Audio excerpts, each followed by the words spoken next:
Donald Trump is on the verge of being criminally indicted in multiple jurisdictions and is pretty obviously not going to be a viable participant in the 2024 election. But Ron DeSantis has made it pretty clear that once Trump is taken off the table, DeSantis will attempt to run in 2024. Here's the thing about DeSantis. He's a monster who's willing to do evil things to the country, to LGBT children, you name it, to try to make himself look powerful. But DeSantis is also, frankly, an idiot. He's in wildly over his head. Many of the things he keeps throwing at the wall in Florida are either so unpopular he has to walk them back, or impossible threats that he never ends up even trying to act on. He's the walking definition of a paper tiger, which is fitting, since he has all the personality of cardboard. If Trump's personality was one-dimensional, you either loved or hated him right off the bat. DeSantis has no personality at all.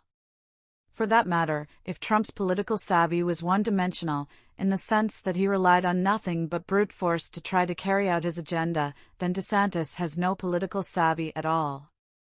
DeSantis is essentially an evil but inept drifter who found the Trump playbook at a swap meet and has been trying to follow it, but doesn't really understand any of what he's trying to mimic. It's why DeSantis' various attempts at showing he's powerful and evil have been even messier than those of Trump.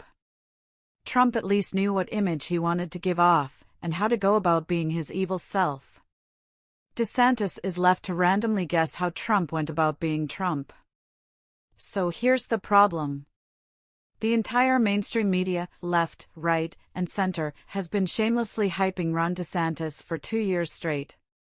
The right paints him as a savvy rising hero, the left paints him as an evil genius villain, and the center simply paints him as being inevitable. Each of these media narratives is based solely on what's most likely to get the highest ratings from that media outlet's specific audience. And they're all fictional takes. Nothing, not one move that DeSantis has made since he first took office, has in any way suggested that he's politically savvy or that he understands what he's trying to do. Yet the entire mainstream media and pundit class has uniformly and fictionally portrayed DeSantis as being a super smart politician who knows exactly what he's doing and will get away with every evil and ambitious thing he ever attempts to do.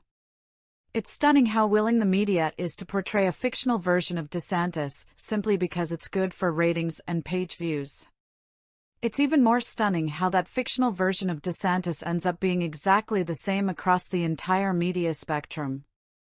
Different media outlets will alternately portray him as heroic or evil, but they all identically portray him as super smart, super savvy, and guaranteed to always magically get his way no matter what. This version of Ron DeSantis does not exist. In reality, he's a bumbling, insecure clown who keeps having to reverse himself in his ongoing battle with Disney World.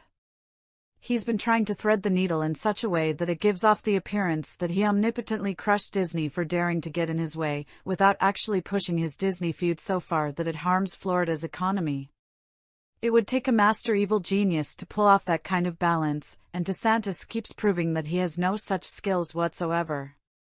More to the point, DeSantis still hasn't figured out what made Trump tick. Every fight that Trump ever picked, every petty feud that he ever started, was calculated to help him appeal to his target audience. Trump would make a point of trying to start a feud with a black public official as opposed to a white public official, for instance, because he knew that would make him look good in the eyes of his racist base.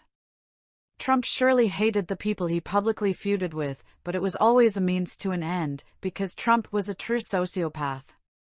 DeSantis, on the other hand, seems to just get baited into feuding with whoever happens to insult him or whoever gets under his skin. There's no rhyme or reason to it. There's no strategy. That's because Trump, the evil bastard, was smart at carrying out this kind of blunt force villainy. Ron DeSantis is just an inept weakling who's trying to overcompensate because he's desperately afraid that everyone is going to figure out that he's an inept weakling, but he has no idea how to pull it off. Yet even in spite of how obvious it is that DeSantis is a clueless weakling who's throwing blind punches at random and hoping to hit something, the entire mainstream media and pundit class is spending every day trying to convince audiences that DeSantis is somehow Donald Trump but smarter. It's a pretty good tactic by the media, in terms of inventing ratings-friendly narratives, if you think about it. Take the dumbest guy in all of politics, who's drowning in his own inability to land a punch no matter how many swings he takes, and instead convince audiences that they're not really seeing what they're seeing. Instead of this idiot being an idiot, he's somehow a political genius who knows exactly what he's doing. And this part of the lie is crucial to the media's success in milking this kind of fictional narrative. DeSantis is going to succeed no matter what.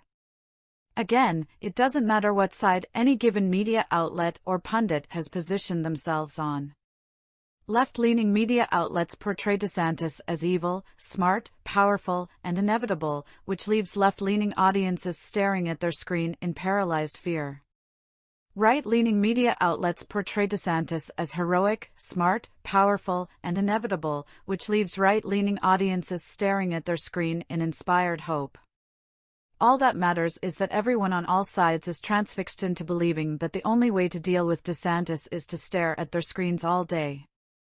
Meanwhile, back in the real world, there's a reason why Trump is still well ahead of DeSantis in most 2024 Republican primary polls, even though everyone knows by now that Trump is going to be in the clink before we even get to 2024. Trump is a washed-up has-been. He's toast.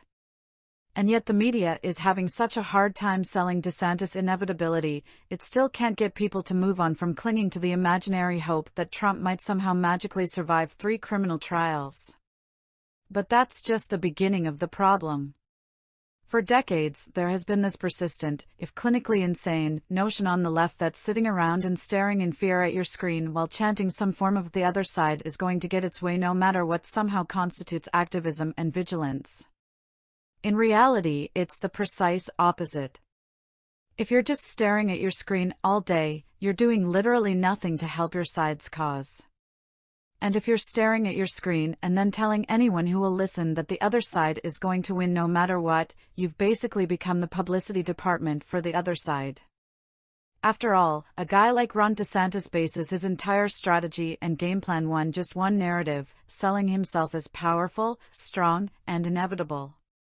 Someone like DeSantis loves it, when scaredy cat liberal activists run around yelling, "Oh no, DeSantis is all-powerfully evil, he's going to get his way no matter what." That's free advertising for him. He doesn't care that liberals are calling him evil. All that matters is that liberals, his enemies, are helping to confirm to everyone out there that he is in fact powerful.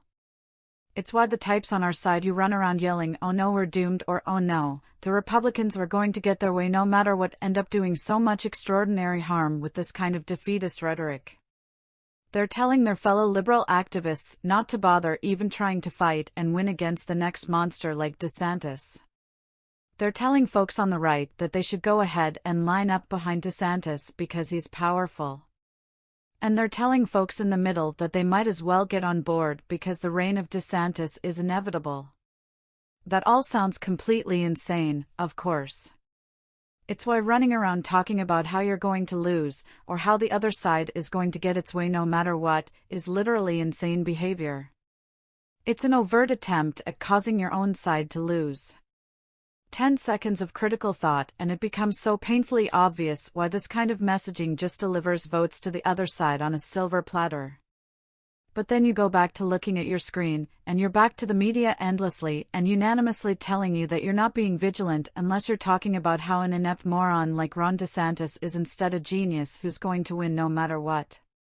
Step 1 in taking down Ron DeSantis is to stop doing public relations for him. Stop helping him spread his preferred narrative that he's powerful, savvy, and inevitable. Just by no longer helping him push that narrative, you're already weakening him.